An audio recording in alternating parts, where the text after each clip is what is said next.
This badge belonged to a little girl. Where is she? Where is she? I don't know anything about a little girl, Dad.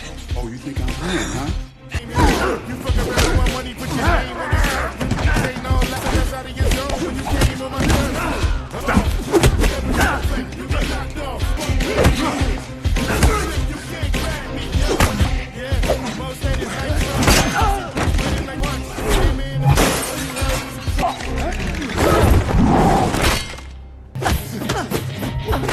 I bring life, lights and night fights. The dead ego in his face. Influence of vision all like vibe. Fucking mind as I came and top live. When you top my trigger finger was in. Fuck, I sprayed down. Full goals I laid down. I'll call you a paramedic. Just tell me where my daughter is. Who are you with? I have no idea what you're talking about. In the opening scene, a group of U.S. Special Forces soldiers is being kept captive and tortured by their enemy captors in a tiny bunker. As the situation worsens, a female soldier named Wine is set to share the same fate as her teammates. However, her captain, Jesse Freeman, intervenes and informs the enemy that she knows nothing. Jesse's attitude infuriates the enemy soldiers, who demand answers. Despite being electrocuted and battered, Jesse is determined to protect his teammates and refuses to reveal any information. Tensions escalate among opposing soldiers. They begin to argue and turn against one another. In the midst of the pandemonium, Jesse passes out, leaving his captors without the knowledge they badly needed. The hostile soldiers continue to argue among themselves. Unbeknownst to them, Jesse was just playing possum. Seizing the opportunity, Jesse quickly unties himself and tackles his captors, taking them by surprise.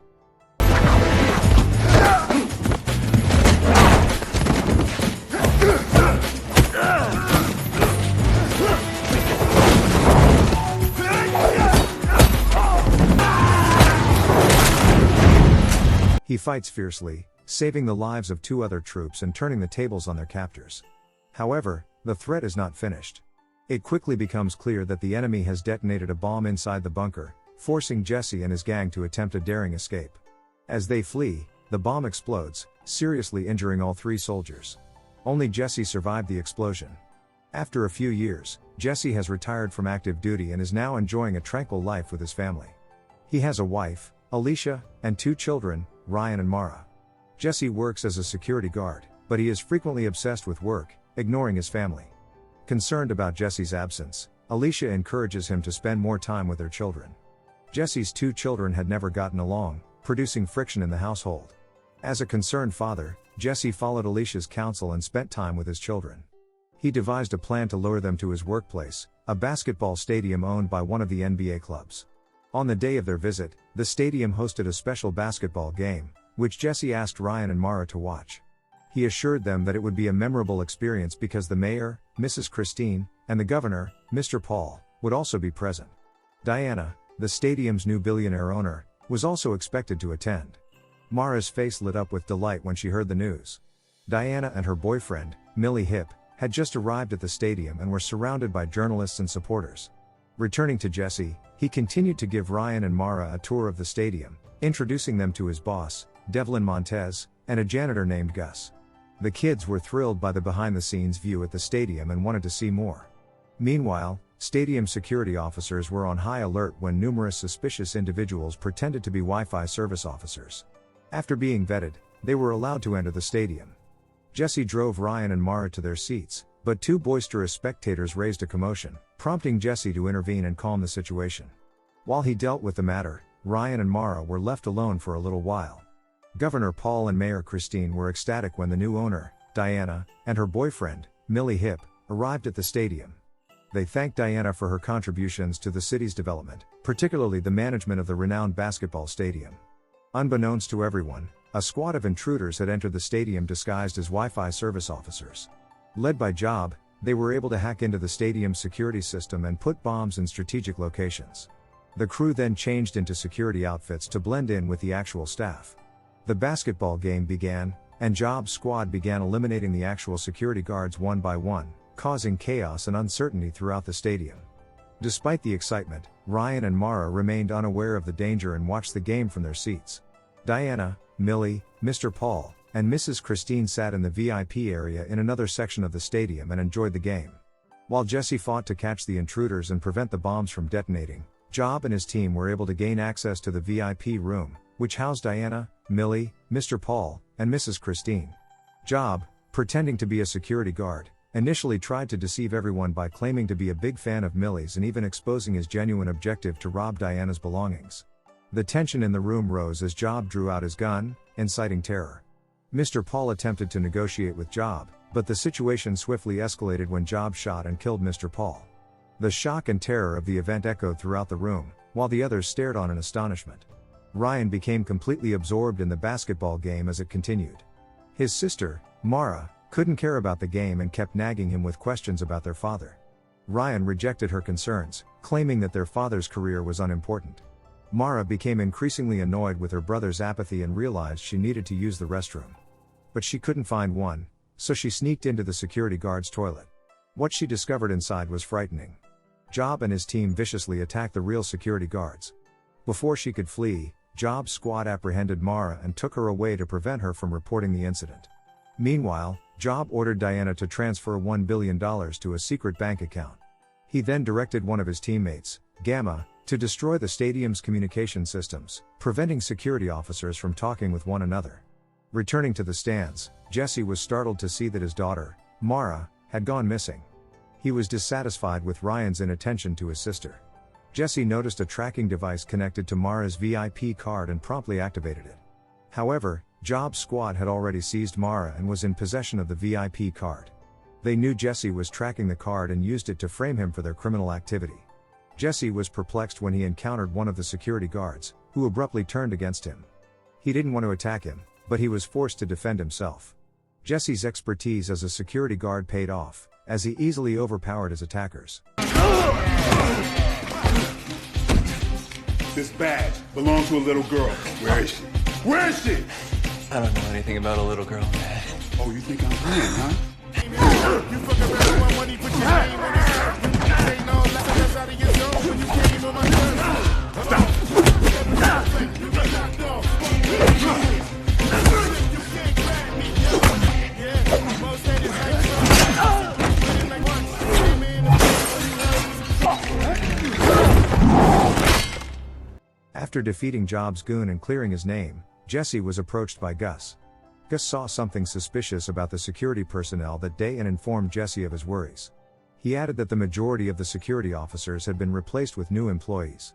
Jesse's suspicions intensified, so he decided to explore deeper. He and Gus went to the security center, but it was too late. Job's team had taken over the region and was in charge.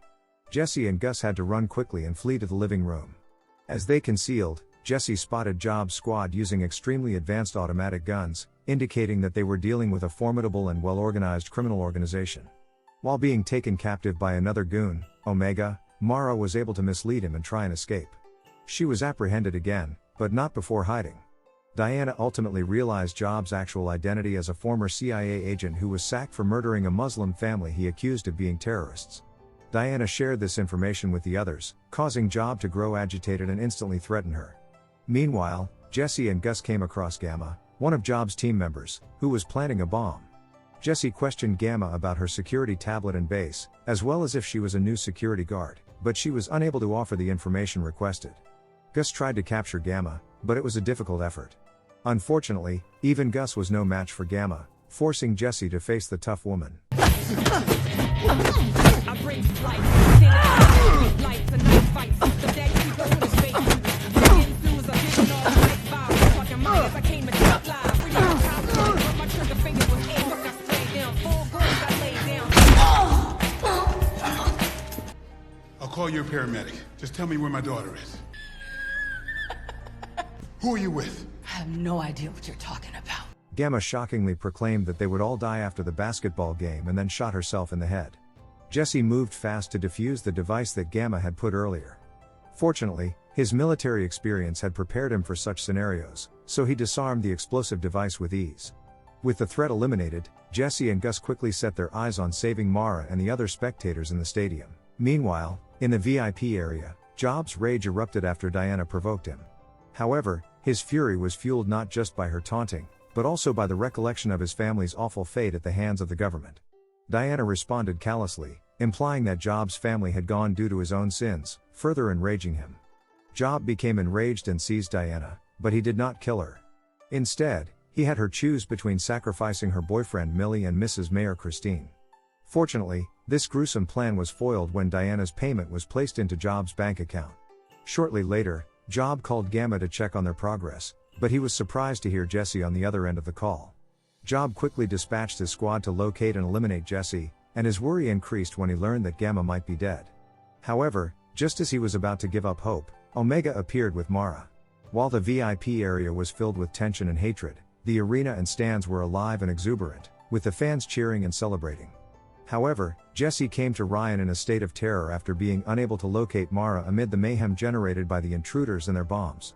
Despite Ryan's desperation to assist Jesse, the seasoned soldier advised him to stay put and avoid putting himself in danger. Meanwhile, Jesse and Gus set out on a risky expedition to find and defuse the bombs dispersed throughout the stadium. Back in the VIP room, Job was interrogating Mara, but she remained unusually cool and composed despite his menacing approach and the gun pointing at her. In reality, Mara responded casually to Job's questioning, showing no symptoms of fear or obedience. Instead, she boldly stated that her father would come to her rescue. Jesse and Gus worked frantically to locate the remaining bombs. Their progress slowed, and they were at a standstill. Jesse followed Gus' guidance and went to the announcement center in search of a new plan. He tried to persuade an officer called Bain to sound the evacuation alarm. However, before they could sound the alarm, two members of Job's squad stormed in and attacked them. Although Jesse evaded the attackers and fled, Bain was sadly shot and killed in the confusion. Desperate for a place to hide, Jesse suddenly discovered Devlin, who turned out to be his employer all along. However, when Jesse described the scenario to him, Devlin emerged and aimed his gun at him, revealing himself to be a member of Job's crew as well. Disappointed and startled by his boss's betrayal, Jesse knew he was completely alone in his quest to save Mara and the spectators. Without any other options, Jesse rapidly disarmed Devlin and engaged him in a physical combat. Despite Devlin's attempts to overpower him, Jesse quickly beat him and grabbed his listening device, which he used to deceive Job into believing Devlin was still alive. When Jesse learned from Job that Mara was with him, he headed out immediately to recover his daughter. Meanwhile, Job became concerned when he learned of Jesse's excellent background as a skilled United States Special Forces officer. To hide his worry, Job struck out at Mara and ordered Omega to kidnap Ryan, expecting to gain an advantage in negotiations with Jesse. Omega was tasked with convincing Ryan to leave the stands, but Ryan stayed loyal to his father's orders. Despite Omega's best efforts, Ryan refused to leave. Job used security cameras to find Jesse and promptly instructed Omega and two other team members to kill him. Jesse, who was looking for Mara, outsmarted the trio and drew them into a room where he easily fought and destroyed them due to his military expertise.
Where's my daughter? After incapacitating Omega, Jesse wanted to know Mara's location. Omega revealed the information and was subsequently slain by Jesse. Seeking aid, Jesse contacted Gus, who was more familiar with the stadium's layout. However, Jesse requested that the typical route to the VIP area be avoided in favor of a surprise approach. As Jesse transmitted the information to Gus, he was astounded to learn that there were still active bombs in the stadium. Confused and without Jesse, Gus chose to defuse the bombs himself, knowing that the game was going to end and the bombs were about to go off. Job was about to detonate the explosives in the VIP room. However, Jesse dashed into the room, shattering the glass. Despite Jesse's abrupt entrance, Job remained unafraid and continued to press the trigger, causing the bomb to explode. Fortunately, Gus had successfully removed the other bombs, leaving Job perplexed as to why his bomb had not detonated inside the structure. With little time to spare, Jesse immediately dispatched Job and his team with his weapon. Job saved himself by escaping with Mara. Following the explosion, Jesse retreated into the middle of the scared audience. Alicia, Jesse's wife, was notified of the bomb explosion at the stadium and rushed to the location. Ryan, who had been watching from the lower stands, saw Jesse and Job preparing for their final combat in the arena's top hallway. Despite putting up a valiant battle at first, Jesse grew tired as Job drew out a firearm. Jesse eventually fell, leaving Mara to watch her father's defeat. In a frantic attempt to assist, Mara kicked Job, which enraged him. Job responded by throwing Mara to the ground, but Jesse rose to his feet and rescued his daughter. In an unexpected turn of events, it was discovered that Mara had a bomb implanted on her hand. Diana appeared from behind Job and pointed a gun at him. Job misjudged Diana's skill to use the weapon, but she fired without hesitation. To everyone's surprise, Diana shot Job.